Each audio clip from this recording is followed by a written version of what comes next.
Assalamu alaikum warahmatullahi wabarakatuh. Alhamdulillah.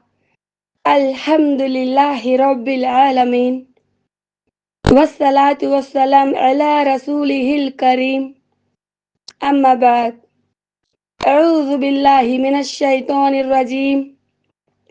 Bismillahirrahmanirrahim. Kullu nafsin zaiqatul maut. Wa innama tuwaffawna ujurakum yawmal qiyamah. Faman zuhziha 'anil nari wa udkhilal jannata faqad faz. Wa mal hayatud dunya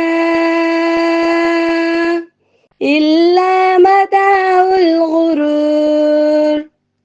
Rabbi shrah li sadri wa yassir li amri wahlul 'uqdatam min lisani yafqahu qawli. Rabbi zidni ilma. Rabbi zidni ilma. Allahumma faqihni fid din. Amin ya rabbul alamin. సమస్త ప్రశంసలు, సమస్త పొగడ్తలు, సకల ఆరాధనలు సర్వజీవ పరిపోషకుడు, ఈ విశ్వ వ్యవస్థ ఆధారభూతుడు, ఇహపరాల స్వామి, యజమాని అయినటువంటి అల్లాహ్కు మాత్రమే శోభిస్తాయి.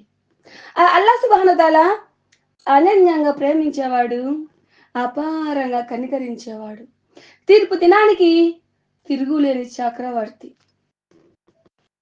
ఆ అల్లాహ్ ఈ విశ్వ సామ్రాజ్యాధికారంలో ఎవ్వరిని తన కుమారుడిగా, తమ సంతానంగా చేసుకోలేదు.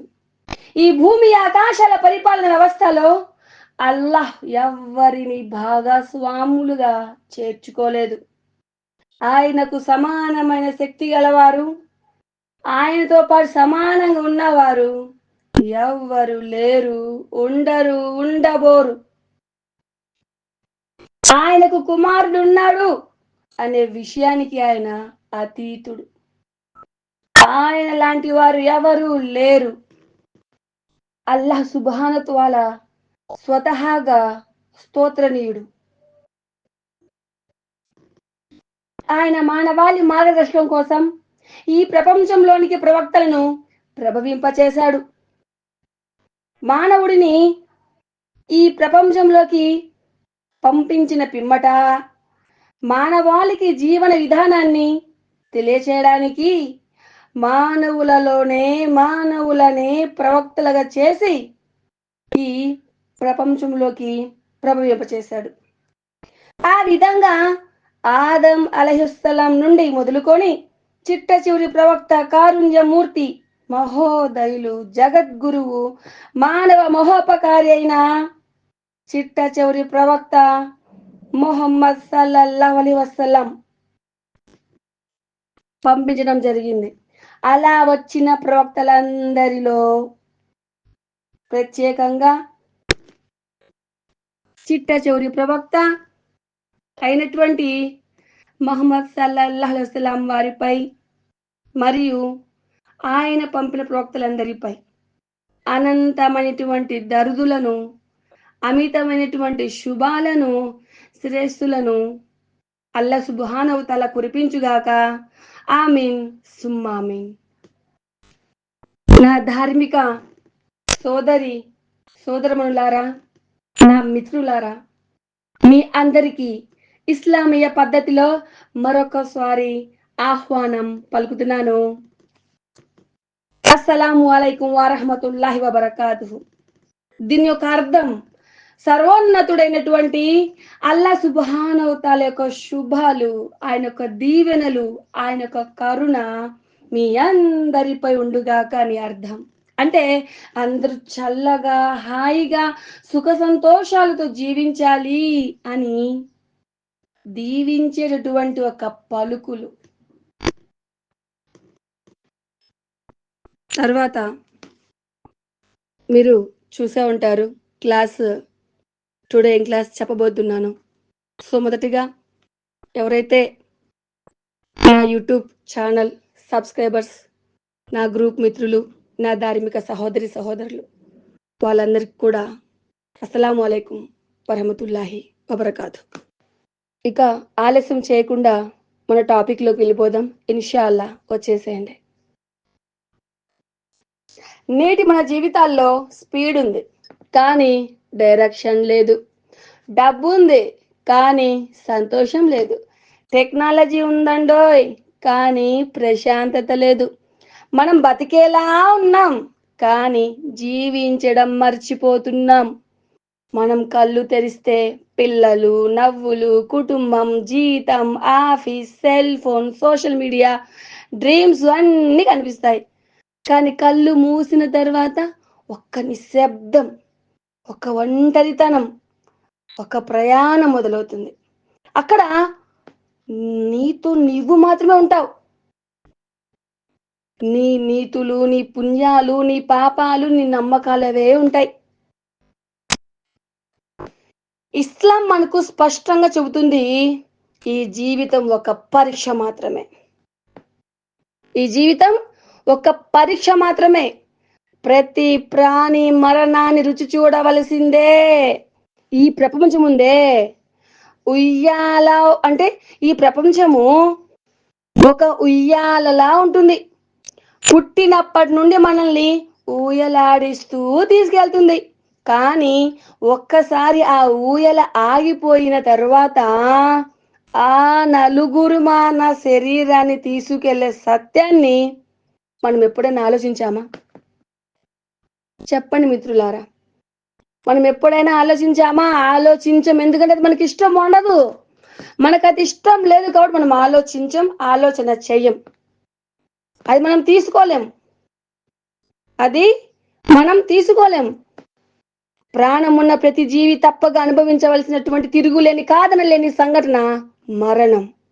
భూమి మీద ఉన్న ప్రతి వ్యక్తి నాకు ఆస్తి లేదు, నాకు ఐశ్వర్యం లేదు, నాకు ఉద్యోగం లేదు, నాకు అధికారం లేదు, ఇల్లు వాకిల్ లేవు అంటూ ఇక తనకు ఏదో ఒకటి లేదు లేదు లేదు అని చెబుతూనే ఉంటాడు. కానీ ప్రపంచంలోని ప్రతి వ్యక్తి నాకు ఇది లేదు, నాకు అది లేదు, నాకు ఇది రాదు, నాకు అది రాదు అని చెప్పడానికి వీలుంది. కానీ ఒకే ఒక యథార్థం, ఒకే ఒక నగ్న సత్యం, ఈ మరణం నాకు రాదు అని చెప్పగలిగే వాళ్ళు ఎవరైనా ఉన్నారా? ఎంతమంది రాజులు, ఎంతమంది మహానుభావులు, ఎంతమంది శాస్త్రవేత్తలు సైతం మట్టిలో మట్టయిపోయారు. ఈ మరణం ఎప్పుడు వస్తుంది, ఎందుకు వస్తుంది, ఎలా వస్తుంది, ఎవరికి వస్తుంది? పసిపిల్లలకా, నవయువకులకా, వయసు మళ్ళిన వారికా, పండు ముసలి వారికా? ఒకవేళ వస్తే ఏ ప్రదేశంలో వస్తుంది, ఏ సమయంలో వస్తుంది అనే విషయం ఈ ప్రపంచంలో ఏ ఒక్కరికి తెలియదు. దివ్య ఖురాన్ తెరిచి చూడండి, 31వ సూర 34వ ఆయత్. తాను రేపు ఏం చేయనున్నదో ఏ ప్రాణి ఎరుగదు. తాను ఏ గడ్డపై మరణిస్తాడు కూడా ఆ మనిషికి తెలియదు. మిత్రులారా, ఒకటి గ్రహించండి, ధనవంతుడు తన ధనంతో తనకు మరణం రాకుండా చేసుకోగలడా? లేదు. ఇప్పుడు బలవంతుడు తన బలంతో తన మరణాన్ని ఆపుకోగలడా? లేదు. తెలివి కలిగిన వాడు తన తెలివితేటలతో తన మరణం నుండి తప్పించుకోగలడా? లేదు. పోని వైద్యుడు తనకు తెలిసిన వైద్యంతో తాను మరణించకుండా ఉండగలడా? వీలవ్వదు. అలా చేయడము ఎవ్వరికి సాధ్యం కాదు. ఎవరికైనా, ఎంతటి వారికైనా తప్పనిది మరణం. తల్లిదండ్రులకు బుద్ధుల గారాల పుత్రుడైనా, భార్యను అమితంగా ప్రేమించే భర్త అయినా, తల్లిదండ్రులకు సేవలు చేసే మంచి కుమారుడైనా, కుటుంబ భారాన్ని మోసే పెద్ద మనిషి అయినా, కలెక్టర్ అయినా, డాక్టర్ అయినా, యాక్టర్ అయినా, ఇంజనీర్ అయినా, అందగాడైనా, మంచివాడైనా, చెడ్డవాడైనా, రాజైనా, రెడ్డైనా, ఎవరైనా సరే ప్రేమ, దయా, దాక్షిణ్యాలకు, బంధాలకు, అనుబంధాలకు అతీతమైనది ఈ మరణం. దివ్య ఖురాన్ గ్రంథంలో 21వ సూర 35వ ఆయత్ గ్రహించండి. ప్రతి ప్రాణి మృత్యురు చూడాల్సిందే.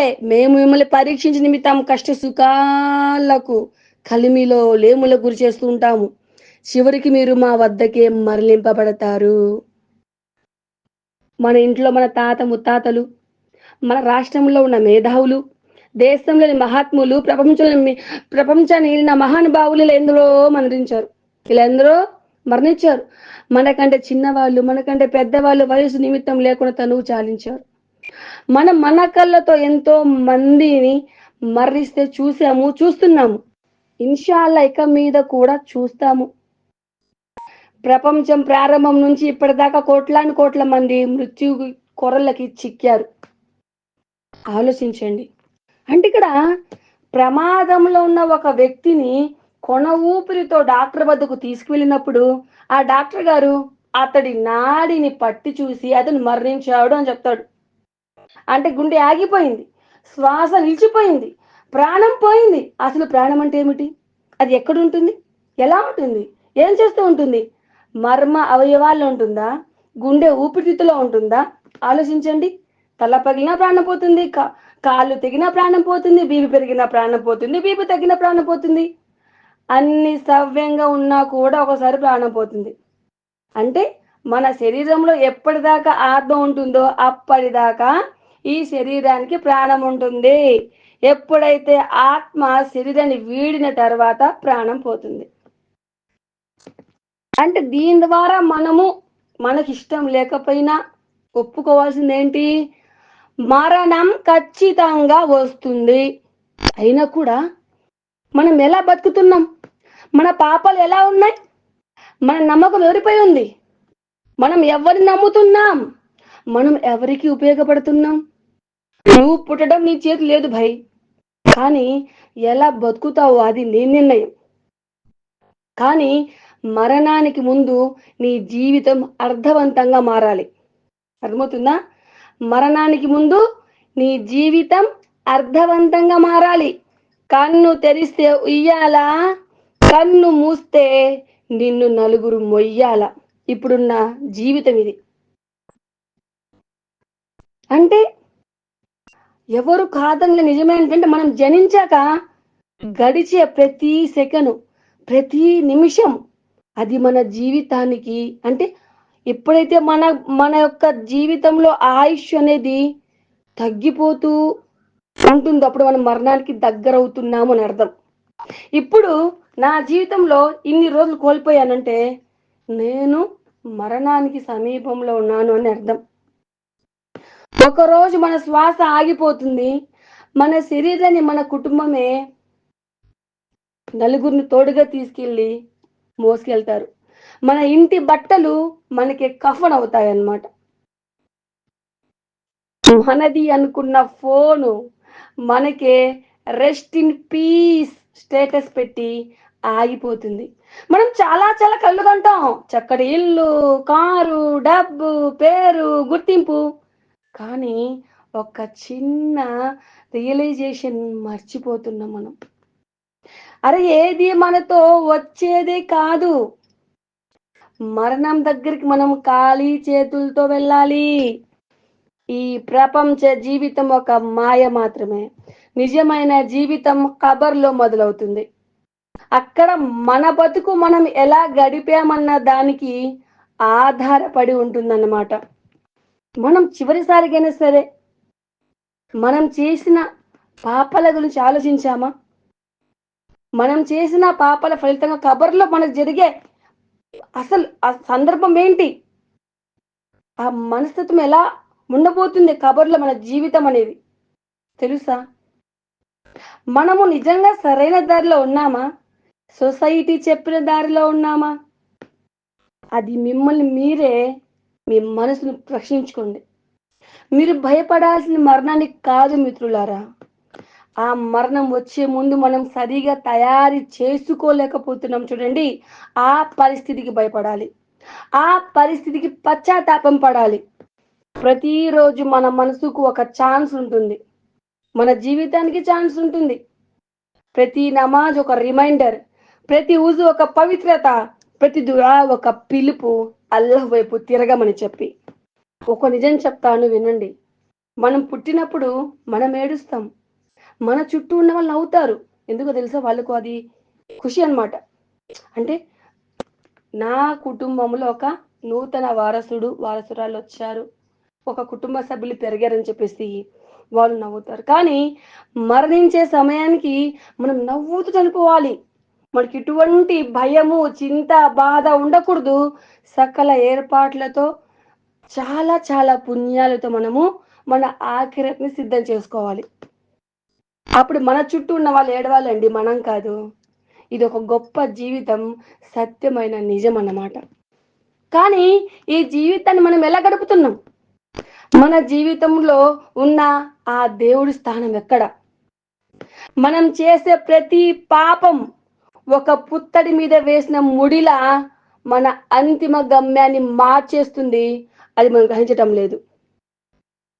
పుట్టినప్పటి నుండి వృద్ధాప్యానికి మధ్య మనం నిజంగా మన ప్రాణానికి విలువ తెలుసుకోవడం అనేది మర్చిపోతున్నాం. మనం ఫేస్బుక్లో ఫ్రెండ్స్ కోసం వెతుకుతున్నాము. కానీ మన కబర్ సమాధి జీవితంలో మనతో ఉండే అమల్ ఎలా చేసుకోవాలి, ఆ విషయంపై మనకు అవగాహన లేకుండా పోతుంది.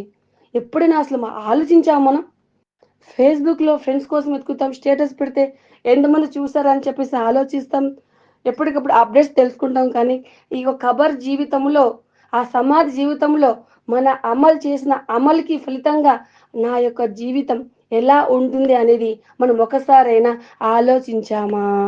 ఈ రోజు మనం ఏం మాట్లాడుతున్నామో, ఈ రోజు మనం ఎవరిని బాధిస్తున్నామో, ఈ రోజు మనం ఎవరి హక్కులను తినేస్తున్నామో, ఇవన్నీ రేపు మనకు శత్రువులు అవుతాయే.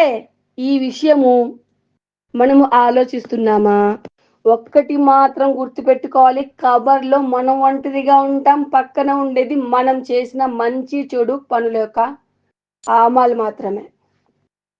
ఆ రోజున ఏ ధనం పనికిరాదు, ఏ సంతానం పనికిరాదు.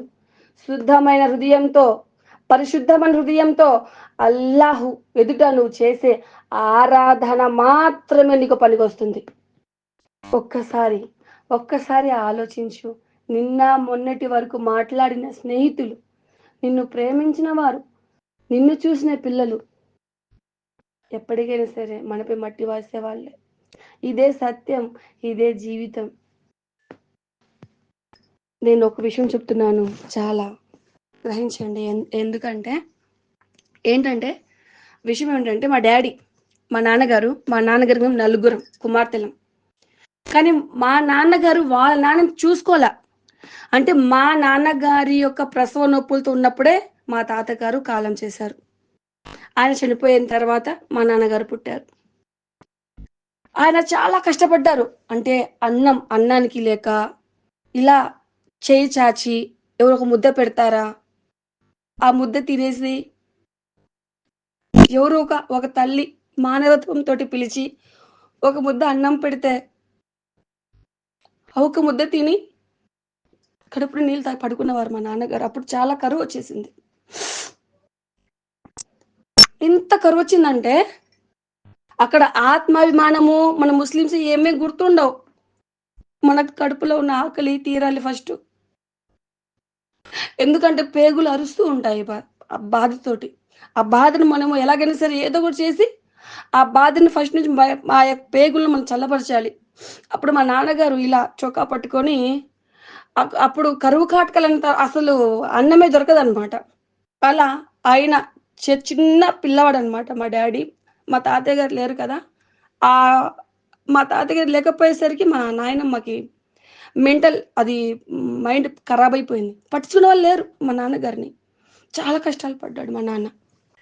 చాలా కష్టాలు పడ్డారు. ఆకలికి అలమటించాడు. గాలి తిని ధూళి తిని బతికారు మా నాన్నగారు.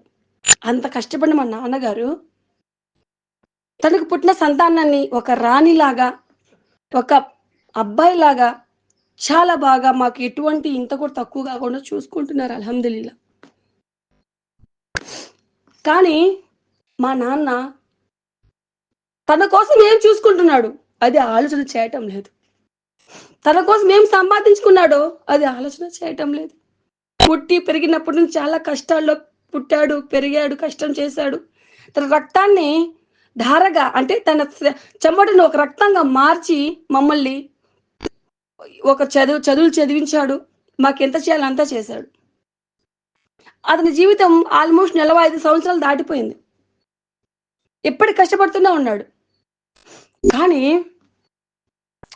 ఆయనకై ఆయన కోసం ఆయనెప్పుడు జీవించలేదు. ఆయన సంతోషం కోసం ఆయనెప్పుడూ జీవించలేదు. ఆలోచన చేయటం లేదాయన. అంటే మా పిల్లలు బాగుంటే చాలు. వాళ్ళు మంచి దుస్తులు ధరించారా? కడుపుకి ఇంత తిన్నారా? లేదా? చాలింకంతే. అరే ఆఖిరత్ ఉందా? అల్లా, జహన్నం, జన్నత్ ఇవన్నీ ఆయనకు పట్టటం లేదు. నేను చెప్పినా కూడా ఆయన అర్థం చేసుకోవటం లేదు. అంటే ఇటువంటి పరిస్థితుల్లో చాలా మంది ఇళ్ళలో మనం చూసుంటాం. హిదాయత్ పిల్లలకుంటే తల్లిదండ్రులకుండదు. భార్యలకుంటే భర్తలకుండదు. భర్తలకుంటే భార్యలకుండదు. అదంతే అలా అయిపోయింది. అంటే పరీక్ష ఇదంతా అల్లా పరీక్ష ఇదంతాను. అంటే అంత అపురూపంగా పెంచిన మా నాన్నే రేపటి రోజున స్వర్గ నరకాలు వచ్చినప్పుడు ఏమంటారో తెలుసా? అతను ఊపిరాడక అల్లా, అల్లా, అల్లా, అల్లా. నాకు విద్యా బుద్ధులు నేర్పించడానికి మా నాన్న లేడయ్యా. మా అమ్మకు మతి స్థిమితం లేదయ్యా. నేను చాలా కష్టపడి నా కూతుళ్ళను పెంచి, పెళ్లి చేసి వాళ్ళని పోషించాను. వాళ్ళ భర్తలు అసమర్థులైతే వాళ్ళు కూడా చూసుకుంటూ నా యొక్క కాలాన్ని గడిపేశానల్లా. ఇదిగో చూడల్లా నేను జీవించి ఉన్నంత కాలము నా యొక్క చెమటను రక్తంగా మార్చి వాళ్ళకి ధారపోసానల్లా. నాకు బదులుగా నా కుటుంబ సభ్యులందరినీ తీసుకో, నరకంలో వేసుకో. కానీ నన్ను మాత్రము స్వర్గంలో అని చెప్పే పరిస్థితి అక్కడ ఉంటుంది. ఏమనుకుంటారు మీరు కియామత్ అంటే? ఏమనుకుంటారు మీరు ఆఖిరత్ అంటే? ఈ రోజుల్లో ఎంతో ప్రేమగా ఉండే భార్య భర్తలు కానివ్వండి, తల్లిదండ్రులు కానివ్వండి, ఏ రిలేషన్ అయినా కానివ్వండి, రేపటి రోజున ఆ స్వర్గ నరకాల మీ ముందుకు తేబడినప్పుడు మీరు ఎలా ఆ నరకం నుంచి బయటపడాలని చెప్పేసి సాకులు వెతుకుతారు. మామూలుగా మాట్లాడరు. అంటే భయం. ఆ నరకం నుంచి మేము ఎలాగైనా సరే బయటపడాలి. భార్య చెప్తుంది, అల్లా, అల్లా, అల్లా నా భర్త ఉన్నాడు. ఏ రోజైనా సరే ఏమే ఇల్లు శుభ్రం చేసుకున్నావా? అమ్మను చూసుకున్నావా? మా నాన్నను చూసుకున్నావా? ఏ పిల్లలు ఎలా ఉన్నారు అని చెప్పాడే కానీ ఓ రోజైనా ఏ ఇబాదత్ చేసావా? నమాజ్ చేసావా? జిగ్రజ్కారులు చేసావా? అల్లని సంతోషపెట్టావా అని చెప్పేసి అడగలేదయ్యా. నా తప్పు కాదు, ఇది నా మొగుడు తప్పు. నా భర్తను వేసుకోను నరకంలో. నన్ను మాత్రం వదిలేయాలా, నన్ను మాత్రం వదిలేసాయి అని చెప్పేసి భార్య అక్కడ కంప్లైంట్ ఇస్తుంది. పిల్లల గురించి వద్దాం ఇప్పుడు. అల్లా, అల్లా ఇదిగో నా తల్లి అల్లా, ఇదిగో నా తండ్రి అల్లా. ఏ రోజైనా సరే ఈ ప్రాపంచిక జీవితానికి అరే నువ్వు కలెక్టర్ అవ్వాలి రా, నువ్వు డాక్టర్ అవ్వాలి రా, నువ్వు ఇంజనీర్ అవ్వాలి రా, నువ్వు ఏదైనా సరే బాగా చదవాలి రా, కష్టపడాలి రా అని చెప్పేసి ఆ భూలోక ప్రపంచంలో ఉపయోగపడే పుస్తకాలను మాకు చదివించారు. కానీ ఇదిగో ఇలా గ్రంథం అనేది ఉంది, ఖురాన్ గ్రంథం అనేది ఉంది అయ్యా, ఇందులో 30 పారాలు ఉంటాయి, ఇన్ని సూరాలు ఉంటాయి, వాటి యొక్క అర్థాన్ని గ్రహించిన ఆయన అని చెప్పేసి ఏ రోజు కూడా మమ్మల్ని గైడెన్స్ ఇవ్వలేదల్లా అని చెప్పేసి ఆ పిల్లలు మీ మీద కంప్లైంట్ చేస్తారు. ఇలా ఒకరి మీదకొకరు ఏమనుకున్నారు ఆఖిరత్ అంటే? ఈ రోజుల్లో పెద్ద జబ్బు వస్తే, పెద్ద వ్యాధి వస్తే, అమ్మ మాకు బ్యాంక్ బ్యాలెన్స్లు కావాలి, మాకు ఎల్ఐసి పాలసీలు కావాలి, వెనక మాకు ఇంత డబ్బు ఉండాలి, ఎందుకంటే పెద్ద పెద్ద రోగాలు వస్తాయేమో. ఈ రోగాలకి ఎంత డబ్బు పెట్టి కూడా సరిపోవటం లేదు. ఈ డబ్బు పెట్టి ఆయుష్ కొనాల్సి వస్తుంది అని చెప్పేసి అంత జాగ్రత్త పడతావే. నీ ఆత్మకు అవసరమైన పుణ్యాల యొక్క బడ్జెట్ గురించి నువ్వు ఎందుకు ఆలోచన చేయలేకపోతున్నావు? ఏదైతే మట్టిలో మట్టి అయిపోయే శరీరానికి అంత ప్రేమగా నువ్వు అకౌంట్లో డబ్బులు దాచిపెట్టిన నువ్వు నీ ఆత్మకి పరలోక యాత్రకి నువ్వు ఎందుకు తయారీ చేసుకోలేకపోతున్నావు? చెప్పు మిత్రమా, నువ్వు ఎందుకు తయారీ చేసుకోలేకపోతున్నావు? అల్లా ఏమన్నా అన్ని పనులు వదిలేసి నా దాస్యమే చేయండి, నా జిక్ర్ అజ్కారే చేయండి, మీకు భార్యలు వద్దు, మీకు పిల్లలు వద్దు, మీకు తల్లిదండ్రులు వద్దు అని చెప్పారా? మీ 24 గంటల సమయంలో ఒక 5 నిమిషాల టైం తీసి 5 పూటల ఫరజ్ నమాజ్ ఏదైతే చెప్పారో ఆ ఫరజ్ నమాజ్ను ఆచరించమన్నారు. కానీ మనకు 24 గంటల్లో ప్రాపంచిక జీవిత పనులకు మాత్రం చాలా టైం ఉంటుంది, చాలా సహనం ఉంటుంది. కానీ నిజ దైవాన్ని గుర్తించి ఒక కృతజ్ఞతగా ఏనాడైనా 5 నిమిషాలు మనసు పెట్టి నమాజు చేస్తున్నామా? ఆ నమాజు నిలబడ్డా కూడా మైండ్ ఆబ్సెంట్, బాడీ ప్రెజెంట్. ఏం చేస్తున్నావు నీకే అర్థం కావట్లేదు, ఏం చదువుతున్నావు నీకే అర్థం కావటం లేదు. ఆ నిజ సృష్టికర్తను గుర్తించలేకపోతున్నారు కొంతమంది, గుర్తించిన తర్వాత సరిగా ఇబాదత్ చేయలేకపోతున్నారు మరికొంతమంది. ఏంటి మిత్రమా, మనం ఎంత నష్టంలో పడి ఉన్నామో మనకి అర్థం కావటం లేదు.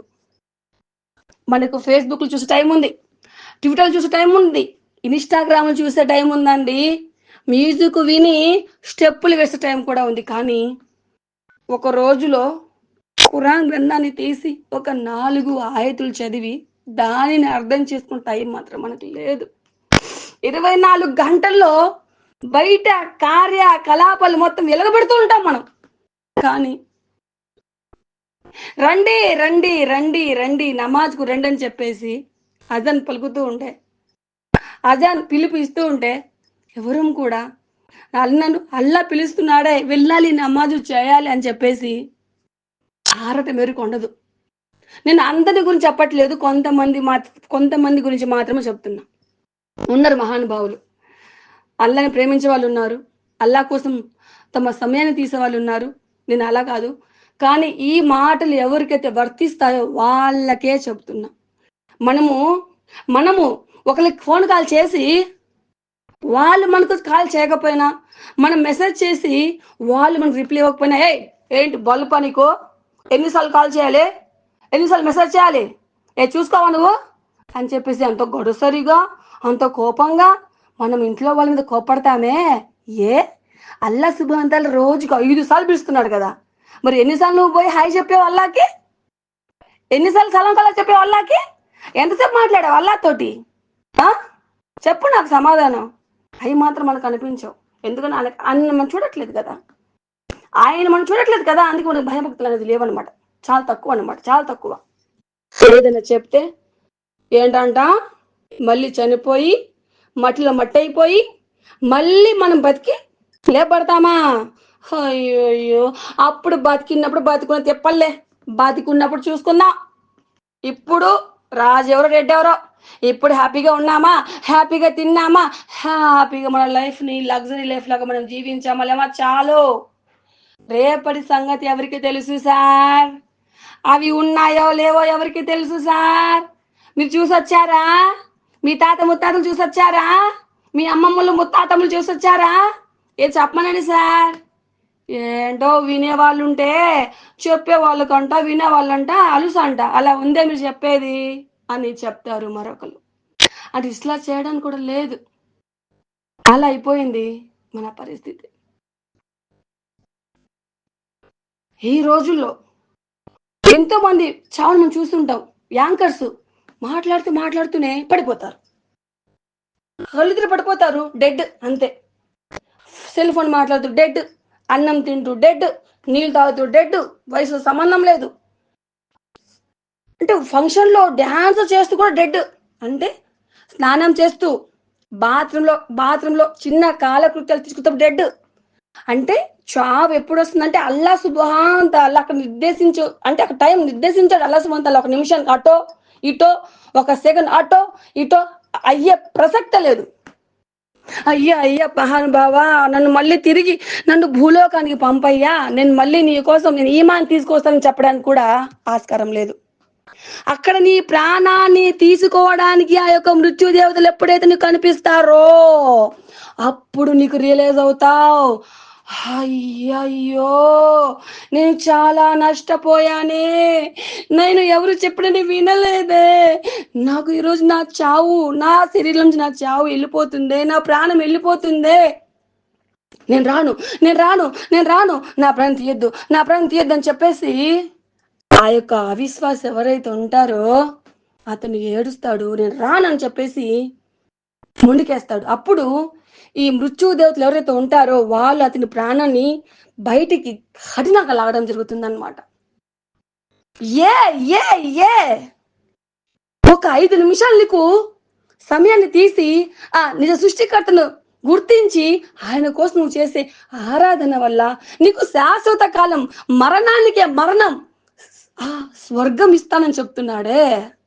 ఏ ఎందుకు పెట్టలేకపోతున్నావు? ఆ సమయాన్ని అల్ల కోసం ఎందుకు తీయలేకపోతున్నావు? రేపు నీ ఆఖరి కోసం నేను నీ కోసం చేసిన కష్టం ఇది, నేను నీ కోసం చేసిన ప్రేమ ఇది, నా సమయం ఇది, నా ఇబాదత్ ఇదని చెప్పేసి ఏం చూపిస్తావు నువ్వు? ఏం చూపిస్తావు నువ్వు? బంగారు పళ్ళాల్లో తింటున్నాము, వెండి పళ్ళాల్లో తింటున్నాము, బంగారు వస్తువులు ధరించాము, ఒక మహారాజా ఆ యోగంలో మేము జీవిస్తున్నాము, మాకు మరణం అనేది రాదు అని చెప్పేసి చెప్పడానికి లేదు. ఎవరైనా సరే 6 అడుగుల పొడవు, 3 అడుగుల వెడల్పు గొయ్యి, అదే నీ నిజ శాశ్వతమైన నిలయం. అది కూడా నీకు శాశ్వతం కాదు. 1 సంవత్సరం 2 సంవత్సరాల తర్వాత నీ బొక్కలు అందులో ఉన్నాయి, ఏదైతే ఎముకలు ఉంటాయో అవి కూడా తీసి పక్కన పడేస్తారు. మళ్ళీ అదే స్థానంలో ఇంకొక శవాన్ని తీసుకొచ్చి అక్కడ ఖననం చేయడం జరుగుతుంది. ఇది ఇది మన జీవితం.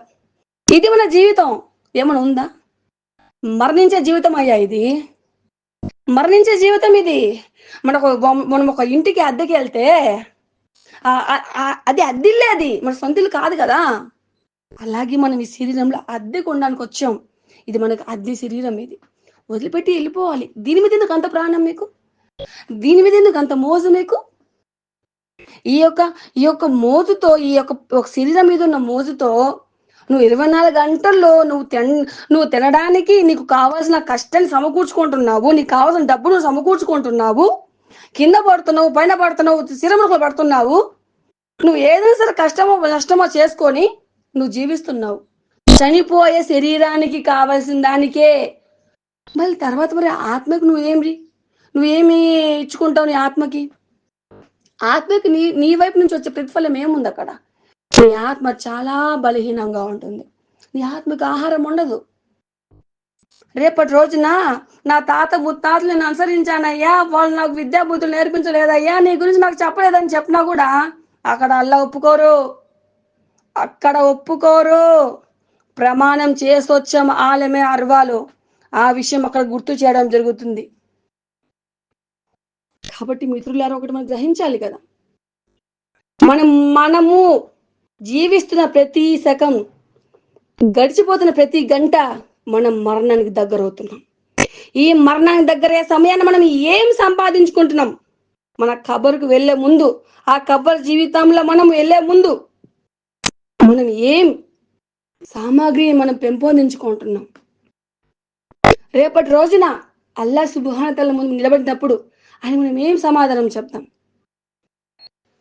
చాలా రకాలుగా, అసలు చాలా రకాలుగా ఈ శైతాను చాలా రకాలుగా మనిషి మీద ప్రభావం చూపుతున్నాడు.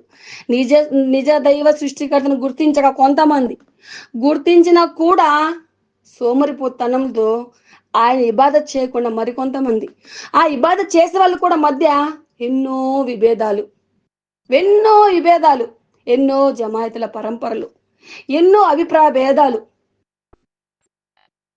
అల్లాహు అక్బర్. ఎందుకని? నిర్జీవమైన భూమినే అలా బ్రతికిస్తున్నాడే. మనకంటూ లేని ఉనికే లేనప్పుడు మనల్ని ఒక ఉనికి, పేరు, జీవితాన్ని, రంగును, రూపును భిక్షగా వేస్తున్నాడే. ఆయనకు మళ్ళీ పుట్టించడం ఎంత తేలికయ్యా, ఎంత తేలిక! ఒక మానవుడే ఒక టీవీ, ఫ్రిడ్జ్, సెల్ ఫోన్స్, బైకులు, రకరకాల వింత వస్తువులు అక్కడ ఉద్భవింప తయారు చేస్తున్నాడే. ఆ మనిషినే తయారు చేసిన మహానుభావుడు, ఆ మనిషినే తయారు చేసిన సృజనకర్త, ఆయన ఎంత టాలెంటెడ్! ఈ విషయం ఎందుకని మీరు గుర్తించలేకపోతున్నారు? ఆఖరత్ అనేది ఒకటి ఉందని చెప్పేసి ఎందుకు మీరు గుర్తించలేకపోతున్నారు? మీ యొక్క ప్రయాణ సామాగ్రిని మీరు ఎందుకు తయారు చేసుకోలేకపోతున్నారు? మృత్యు మీరు ఎక్కడున్నా సరే, ఎక్కడున్నా సరే అది వదిలిపెట్టదు. ఖచ్చితంగా తాను అనుకున్న సమయానికి వచ్చి తీరుతుంది, తీసుకెళ్లి తీరుతుంది. అది మాత్రం సత్యం, సహజం. ఈ లోపల మనం ఏం చేయాలి? మనలో ఉన్న లోపాలను మనము సవరించుకోవాలి. ఆ నిజ దైవ సృష్టికర్తని మనం గుర్తించాలి. ఆయన చేసిన ఏదైతే మనకు కనీస నిధులు ఏదైతే విధులు ఇచ్చాడో, ఆయన ఇచ్చిన కనీస నిధులతో ఆయన చేసిన ఒక విధి ఉందే, కనీస ఇబాదత్. జస్ట్ ముస్లిం అంటే ఏంటి? జస్ట్ ముస్లిం అంటే అల్లా దృష్టిలో ముస్లింగా పరిగణించబడేవాడు ఎవరు? 5 పూట్ల నమాజ్దారి. అంటే 5 పూట్ల నమాజ్ చేయడం, అల్లా మీద విశ్వాసం ఉంచడం, ప్రవక్తల మీద విశ్వాసం ఉంచడం, గ్రంథాలపై విశ్వాసం ఉంచడం, విధురాత విశ్వాసం ఉంచడం, మళ్ళీ అంటే మళ్ళీ మనం మరణించిన తర్వాత మళ్ళీ జీవిస్తాము అని చెప్పేసి ఏదైతే గైర్ ఇల్ము ఉందో దాని మీద విశ్వాసం ఉంచడం. అంటే చిన్న చిన్న కనీసంగా అల్లా ముస్లిం అంటే ఇదిగో ఇవి ఆచరిస్తే ముస్లిము కింద పరిగణించబడతాడు. ఇలా కల్మా చదివి ఇవి ఆచరిస్తే కనీసంగా ముస్లింగా పరిగణించబడతానే విషయం పైన సరే కనీసం ముస్లింలుగా మనం జీవిస్తున్నామా? అంటే ఈమాన్లు, మూమిన్లు, ముహైమిన్లు ఇలా అంటే ఇలా అంత ఓవర్ లెవెల్గా కూడా కాకుండా, అంటే అంత డీప్గా, అంటే అంత హై రేంజ్లో కాకపోయినా కనీసం ఒక ముస్లింగా మనం జీవిస్తున్నామా? కనీసం అల్లా చెప్పిన ముస్లింగా మనం జీవిస్తున్నామా లేదా అని చెప్పేసి మనం గుర్తుంచుకోవాలి. తరిగిపోయిన సమయం తిరిగి రాదు సోదరా, అది గుర్తుపెట్టుకో. మన ఇప్పటికీ జరగాల్సిన నష్టం జరిగిపోయింది. ఇకనైనా సరే మనం మారి ఆ నిజ సృష్టికర్తను మనము ఆరాధించాలి. కనీసం నరకంలో పడకుండా కనీసం తక్కువ పుణ్యాలతో అయినా సరే ఆ నరకంలో పడకుండా కనీసం మొదటి జన్నత్కైనా సరే వెళ్ళే కనీసం ప్రయత్నమైనా చేయాలి. కాబట్టి ఈ యొక్క నిజాన్ని మనం గ్రహించాలి. ఏంటంటే ఈ యొక్క బిజీగా ఉన్న జీవితాల్లో ఒక సత్యాన్ని మర్చిపోతున్నాం. ఒక చిన్న వస్తువు కొంటే ఆ వస్తువు యొక్క గ్యారెంటీ ఏంటి, అది ఎన్ని సంవత్సరాలు పనిచేస్తుంది, ఒకవేళ దాన్ని ఎక్కువగా మనము వినియోగించుకోవాలనుకుంటే దాన్ని ఎలా మనము యూజ్ చేయాలి, ఆ వస్తువును మనం ఎలా వినియోగించుకోవాలి, ఒక నమూనా లాగా ఒక ఫ్రిడ్జ్ తయారు చేసిన వాడు ఉంటాడు. దానికి వాళ్ళు చెప్తాడు, మీరు ఇలా మీరు యూజ్ చేస్తే అది ఎంత కాలం వస్తుంది. ఒక వాషింగ్ మిషన్, అందులో ఇన్ని కేజీల మాత్రమే మనము బట్టలు ఉతకగలదు. అలానే మీరు ఒక 2 కేజీలో 3 కేజీలో ఆ యొక్క వాషింగ్ మిషన్లో మీరు బట్టలు వేస్తే అది శుభ్రపరుస్తుంది. ఇన్ని సంవత్సరాలు మీకు గ్యారంటీ ఇస్తామంటే ఒక ప్రణాళిక ఉంది. ఒక మనిషి చేసిన వస్తువు, ఎలక్ట్రానిక్ వస్తువు, అతను చేసి ఒక ప్రణాళిక అనేది ఒక డెమో ఇస్తాడనమాట. ఈ వస్తువును ఇలా మాత్రమే మీరు ఉపయోగించాలి, అలా అయితేనే మీరు లాభం పొందుతారు, లేకపోతే మీకు నష్టం అవుతుందని చెప్తారు. అలాగే మన అల్లా సుబ్హానహు తఆలా మనలో సృష్టించాడు, మనకు డెమో ఇచ్చాడు, జీవితం ఇలా గడపండి అని చెప్పేసి డెమో ఇచ్చారు. ఆ డెమో ఇచ్చిన ప్రకారం మనం జీవించామనుకోండి, మనకంటే అదృష్టవంతులు ఎవరో ఉంటారు. ఒక్క మాట చెప్తున్నాను, పెద్ద పెద్ద వజ్రాలు, వైడూర్యాలు, డబ్బులు ఉన్న వాళ్ళు అదృష్టవంతులు కాదు. అర్థమవుతుందా?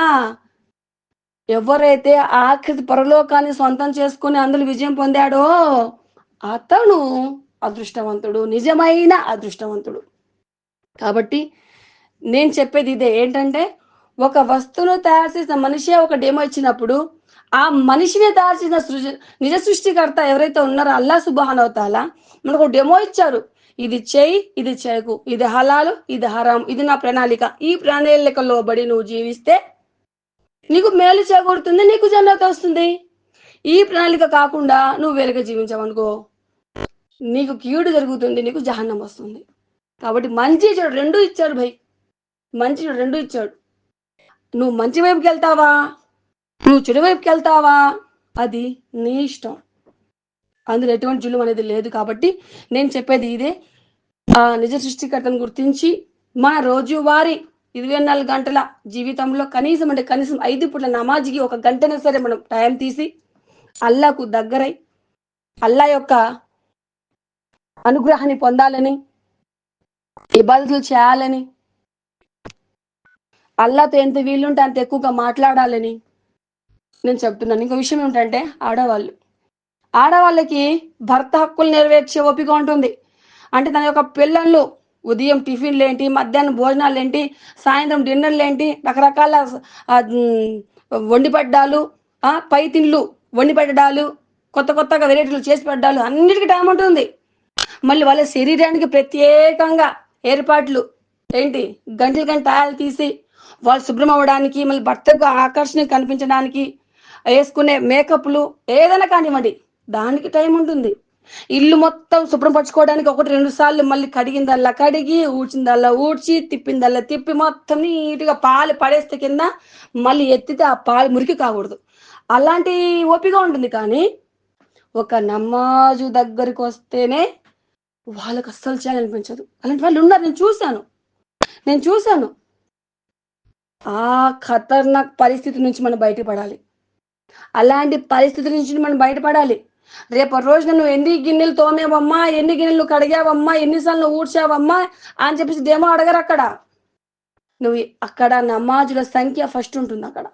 ఎన్ని నమాజులు చేశావు, నువ్వు ఎన్ని నమాజులు చేయలేదు. ఎందుకు చేయలేదు? నీ యవ్వనాన్ని ఎలా గడిపావు నువ్వు?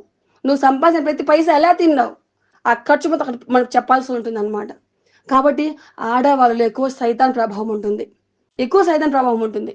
గొడవలు, కొట్లాటలు, ఒక శరీరం సహకరించడం లేదని చెప్పేసి బద్ధకానికి పోయి, సోమరితనానికి పోయి, లేక నా యొక్క భర్త జీవితం నాకు సరిగా లేదు, నా యొక్క వైవాహిక జీవితం సరిగా లేదు, నా యొక్క వైవాహిక జీవితం నాశనం అయిపోయింది, నాకు నాకు నాకు మనసు అనేది కలగటం లేదు, ఆ నమాజ్ మీద నాకు చేయాలని అనిపించడం లేదని చెప్పేసి కొంతమంది. ఇదంతా నిజం. ఇదంతా నేను కౌన్సిలింగ్ ఇస్తూ ఉంటాను. నేను స్వతహాగా కౌన్సిలింగ్ ఇస్తూ ఉంటాను నేను వాళ్ళందరికీను. ఎన్ని ప్రాబ్లమ్స్ ఇవన్నీ చెప్పినవన్నీ నిజాలు ఇవన్నీను. నాకు మనసే నాకు రావడం లేదు నమాజ్ చేయాలని చెప్పేసి అని కొంతమంది. అస్తగ్ఫిరుల్లా, ఔజుబిల్లా. ఇవన్నీ సైతాన్ ప్రలోభాలు. వాడు సవాల్ చేస్తాడు కదా అల్లాహ్ సుబ్హానహు తఆలాతో, ఎంత ఎక్కువ మంది వీళ్ళుంటే అంత ఎక్కువ మంది తీసుకుని నేను నరకానికి వస్తాను, కాచుకో అని చెప్పేసి. దాని ప్రభావం అనమాట ఇదంతాను. దాని ప్రభావమే ఇదంతాను.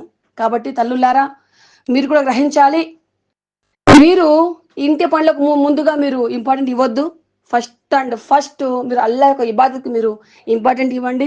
ఎన్ని సమస్యలు వచ్చినా, ఇవి ఒక వైవాహిక జీవితం ఎలాగున్నా సరే, మీరు జీవించినంత కాలం మనం చేసిన ఫరజ్ ఖచ్చితంగా మరి నెరవేర్చి తీరాలి. కాబట్టి ఈ యొక్క విషయాన్ని మీరు గుర్తుంచుకోండి. మీరు కూడా మీ యొక్క లోపాలను సవరించుకుంటారని మనస్ఫూర్తిగా నేను అల్లాహ్‌తో దువా చేస్తూ ఈ యొక్క క్లాస్ నేను ముగిస్తున్నాను. సుబ్హానల్లాహి వ బిహమ్ది, సుబ్హానకల్లాహుమ్మ వ బిహమ్దిక, అష్హదు అన్ లా ఇలాహ ఇల్లా అంత అస్తగఫిరుక వ అతూబు ఇలైక్. అస్సలాము అలైకుం వ రహ్మతుల్లాహి వ బరకాతుహు.